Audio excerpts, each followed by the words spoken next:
19.2 টাকা বৃদ্ধি পেয়েছে, অর্থাৎ এই 12%-এর ভ্যালুই হলো আমাদের 19.2 টাকা। তাহলে বলেছে যে বইটির বর্ধিত মূল্য কত। আগের যে অঙ্কটি ছিল সেখানে ছিল প্রকৃত মূল্য কত, অর্থাৎ আমরা 100% বার করছিলাম, কিন্তু এক্ষেত্রে আমরা 112% কত সেটি বার করবো।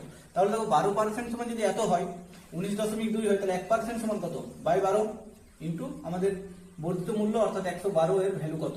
তাহলে দেখো 19 এই দশমিকটা তুলে আমরা নিচে একটা 10 দিয়ে রাখতে পারি। 12 দিয়ে যদি কাটি, 12 1 কে 12 কত থাকছে 7, আর 2 এখানে 72 হচ্ছে, তাহলে 12 6 72। এরপর দেখো 16 দিয়ে এগিয়ে গুণ করবো। আর দেখো কাটাকুটি সেরকম কিছু যাচ্ছে না, দশমিকটা শূন্যটাকে এগিয়ে রাখার জন্য আমরা দশমিকটা এখানে করছি না কিছু, 10টা দিয়ে দশমিকটা এগিয়ে দিব।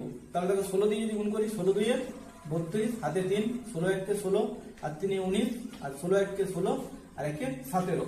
এরপর দেখো নিচে 10 থাকা মানে দশমিকটা এক ঘর এগিয়ে যাবে, অর্থাৎ 17 বা 9.2, এটি আমাদের উত্তর।